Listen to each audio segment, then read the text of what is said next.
previewing match round 28. What a dynamic duo on the couch today. Darren Lewis and Tim Sherwood. Great to see you both. Just looking at that reminded me of the epic battles we've seen between Manchester United and Arsenal in the past. What are some of your best moments, if not games? Oh, my best moment was the Keane Vieira in the tunnel. It's incredible. You know why, Jules? You'll never see that ever again. You know, it's 20 years ago. It was 2005 when that happened. But that sort of intensity and hate and desire for your team. Look, Graham Poll, the referee there, he's trying to intervene. I mean, he's gone. Look at Keane's eyes. I mean, I've been up against these two guys, you know, around this sort of time.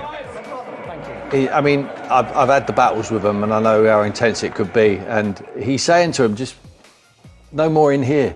Let's take it out there. It's interesting. And normally you get a player saying, I'll see you in there. Oh, yes. But Keane's saying, I'll see you out there and we'll sort it out. Incredible, iconic moment for the Premier League. It's interesting because the referee can't actually do anything about what they're saying at all, really. There is nothing to say that either player should be censured for actually saying to each other, let's have it, you know. And I think Graham Poll knew that. He couldn't contain those two players.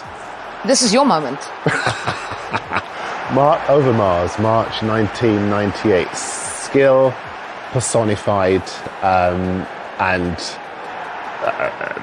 classy player, a classy performance, a classy team put together by Arsene Wenger. And obviously they went on to win the title that season. Tim is right. We will never see this vintage of Arsenal, Man United, nowhere near that vintage. Is that because of the fact they're not challenging each other for titles anymore? Yeah, absolutely. I think that's what it's all about. But even when we were challenging for titles with Man United, it was almost Arsenal come and took over. They were the team. And when I was in Blackburn still, when that game was at Old Trafford, I was hoping that our games didn't coincide with theirs so I could go to that football match. Now, for a player of another team to want to go and watch that rivalry is something. And that's exactly where I was. I mean, there's so many goals there, what I've seen. And I saw them live because I wanted to be at that football match and that game. And we're a million miles away from that now. And it's not any fault of Arsenal. It's just, unfortunately, Man United are on the decline. Yeah, they've given us so many memorable moments, these two. And it is a huge game at Old Trafford as Arsenal go to Manchester United in what will be Mikel Arteta's 200th game in charge of the club. The Arsenal boss has been discussing Sunday's opponents. The players that I have, the coach that I have, and watching the game last night against Real Sociedad, you come very clear that they are very capable to put a really strong performance and beat you on the day. So we know that, we know the difficulty of the match, and that's how we prepared. 200 up for you. The top three, maybe as you sit here now, moments so far, and have you got another 200 in you? It's gone fast. Probably the number one is with the day that I was sitting here on the first day, just fulfilling that dream of one day becoming the manager of this incredible football club. And then there are many others, but the other night was up there with one of the best because of the way we did it. That's two, I want a third. A trophy, for sure. When we won the first FA Cup after everything we went through as a club the last few years and the COVID period, which was really difficult as well. 200 more? Win tomorrow. This is in this industry what happens, and try our best. I have a lot of energy still and very driven to have more success. 200 games up for Mikel Arteta. How do we judge his time so far? He's looking well, isn't he? I mean, 200 games in the Premier League and he looks like that. I mean, he still looks like he could play. I'm not sure if he's getting a little bit of help here and there, but he looks absolutely magnificent. I think he's shown progression, I really do. Okay. Obviously, the disappointment this year is that Man City are not there, so the Arsenal fans, I was going to say Tottenham there, they wish. The Arsenal fans just felt it was just going to be them. You know, they would step into the shoes. They didn't. No one counted for Liverpool coming like they have, you know, with a new manager. But I just say, I heard Ruben Amorim talking about he won't get the sort of time what Mikel Arteta's had, but you have to earn that time. You know, in his first season, he won the FA Cup. That gives you a little bit of leeway. But I think gradually, and they're challenging every single year. So for me, stick with him. And it's only a matter of time before they start winning Premier League. See, when I said, how do you judge his 200 games, I did not mean physical appearance. So I let know. me rephrase the question. I know, but Darren. looking at him, I just felt we had to mention him. He looks absolutely magnificent. Don't And get I've been in that $1 million. seat. I mean, look at me now. I mean, I'm like about 100. I mean, it ages you. It is a tough job, but he looks like he's getting younger. Benjamin Button. I don't know where to start with that. Darren, how do you judge his 200 Fantastic. games? He's come in, he's changed the culture, he's brought down the age range, they've scored goals, they've been meticulous in their planning, he's got rid of the underachieving stars who thought the club owed them a living, and he's brought in players who are hungry for the shirt, hungry to be better, hungry to achieve things. And if you think about where they are now and where they were, struggling to get into the top four, now they are in a completely different planet. I think just been let down, possibly. Edu was a good partnership with Arteta. I think they need to fill them shoes. He's been let down by recruitment, I would say, especially it's been highlighted this year. Glaringly obvious. Do you think so? Because and you know, as somebody who has worked in that area, I think he took a gamble last summer. I think he thought to himself, we scored 5 goals fewer than the champions last season, so we can do that. Titles are generally won by the team with the best defence. Yeah. They still do have the best defence, but obviously they don't have that striker. Yeah. So he went for Marino instead of the striker. And I don't think it was the defence that was a problem. I think it was that signing of Marino instead of maybe an investment in Tony. Maybe he could have gone for a Watkins. I don't know. But I think it's not buying a striker that costs them. Yeah, my argument would be what sort of strikers was he being offered, and why haven't they highlighted Isak, for instance, before he goes to Newcastle? The recruitment have to be ahead of time if you're not the richest club in the league. And I'm not saying they're poor, of course they're not. And they could just save their money. They wanted Marino. They felt like they needed another midfield player, but they should have gone out and got a centre forward as well. Yeah. I know it's obvious now, and it's hindsight, and the injury problems we didn't foresee, to crippling injury problems to offensive players, especially Saka, who's a little superstar. But their academy is still so vibrant, brilliant. Wanyeri, Lewis Skelly, magnificent. Hopefully they've got a little centre forward in their academy and it might save them 100 million. Yeah. And you just never know. But I think if you, in hindsight, when you look, and I know it's obvious, they need a centre forward, but they've needed one for 2 or 3 years now. And I think the recruitment might have pushed the boat out to go and get it for him, whoever it may be. Darren are not at the level where he thinks they're going to improve him. So he's kept his powder dry. Yeah, and obviously, as you mentioned, that bad luck with just a number of offensive players being injured at the same time. Yeah. So now that is glaringly obvious, that missing that, clinical forward. They haven't scored in 2 Premier League games. Then in midweek, they scored 7 in the Champions League. You might talk about the quality of the defence, of the opposition, but what was it about the way Odegaard and Rice played that perhaps helped them score those goals, do you think? Well, you're a midfielder, so I probably should hand over Well, to you. I watched the game, and I thought Marino played very, very well. I was watching his movement. He occupied the 2 centre-backs, even if he wasn't coming to the ball. I think Mikel has obviously told him, you're a huge man, big in size, stretch him back way. So he opened up that space for him. And what PSV got wrong is they just retreated. There was no pressure on high up the field. So they recognised that straight away. So it was almost Declan Rice playing as 2 old-fashioned number 9s. So Declan played up with him, and Odegaard was making runs from deep as well. And obviously you got likes of Wanyeri in there. I thought Thomas Partey helped him out because he was the one defensive midfield player, and the rest of them just bombed forward and had a field day there. It was a golfing quality between the Premier League and the Eredivisie, unfortunately. And it was glaringly obvious, and now they're in the quarterfinal of the Champions League because it's impossible to turn the 7-1 deficit around. In terms of the title race, though, I mean, they could be 16 points behind by the time they kick off at Old Trafford. It's done for them. I know Mikel, I know they will never say it. They can't, but... No, they can't. He can't. And I fought shy for a long time of saying it's done, but I think Liverpool have got a chance to play one of the worst teams in the Premier League tomorrow, with respect to them obviously, but statistically they are one of the worst. And Arsenal are counting the cost here against the teams in this division, against the organisation of the league, who are still able to set up and frustrate and deny and keep you at arm's length. That's what the problem is. They are fortunate with Man United because they're unbeaten in 9 away trips to Old Trafford, and United are all over the place at the moment. So I could see them going there and winning, but I don't think they're going to catch Liverpool.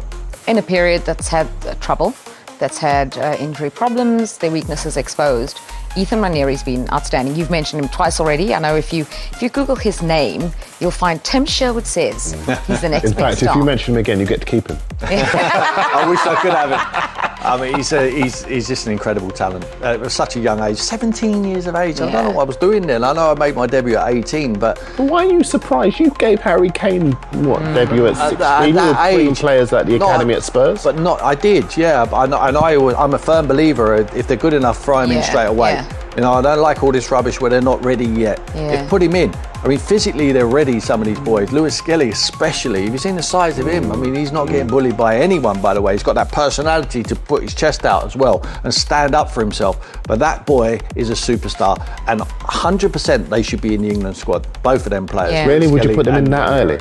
I would put him in. Shouldn't you wait? I would not hesitate. Wait for what? Wait for them to have a dip in form and then not put him in again. They are. Is he our best without Saka? Is he our best right-sided player at the moment? You'd have to say, even with all the quality there is, he's playing better than Cole Palmer at the moment. I love Cole Palmer. I think he's a game changer. But he certainly. Would you put him there ahead of Jared Bowen? I probably would. I like Jared. I like Jared, but I think this boy is just special, and in international football as well. I mean, he's just got that. I like Jared because he's a very, very good, excellent Premier League player. I think this boy's got something a little bit special. I'm not going early on him. I'm just looking at what I've seen, the qualities, what he has, the way he manipulates and touches the ball, and the presence and the confidence of the personality of him. I think he's everything, and for me, he's a superstar in the making. They're calling him a generational talent. But it's a huge game for both clubs. And this week we sat down with Ruben Amorim to talk about how his United...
Probably said more than he ever could have said he had used 1,000 words, Darren. Do you know, it's interesting with Amorim. I will never...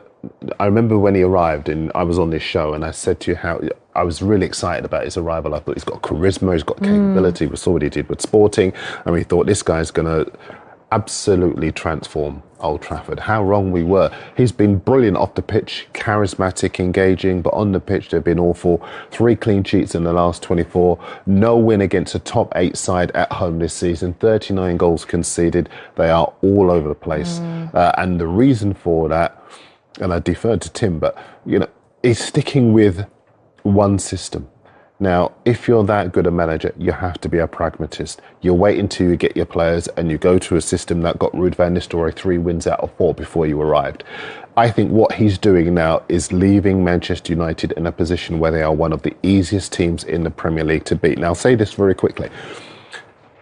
I'm in the newspapers. I help to run a newspaper. I will never, ever come on the show and say that people should not speak. I am in the information business. You know me. I used to be at your press conferences. I'm loving the fact that he is as open as he is, but it is proving to be his undoing. Is he one of the best in front of the camera you've ever seen? Absolutely. Under the pressure of managing a huge club like Manchester United and having such a bad time, I think he's incredible. Yeah. And the worry is, he's such a good talker. I worry when they interviewed the guy, is he such a good talker that he baffled them into giving him the job?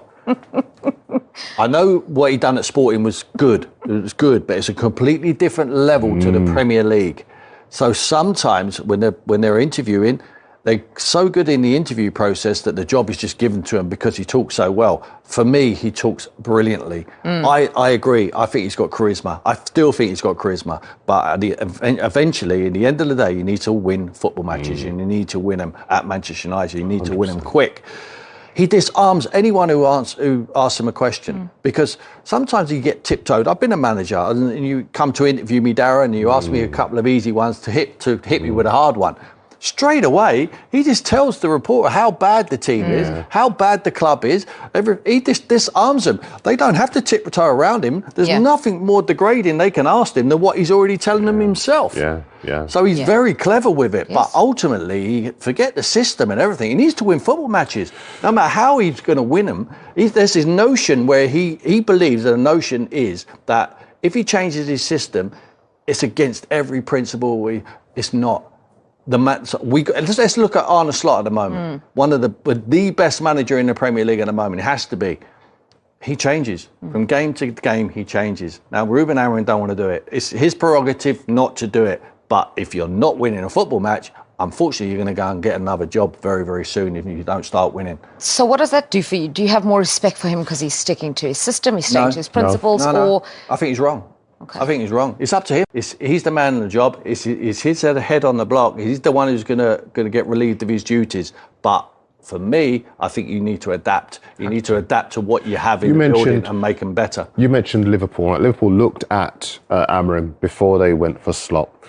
Imagine if he had done what he's doing in Manchester United with Liverpool, where he's trying to fit square pegs into round holes because it worked for him at his previous club.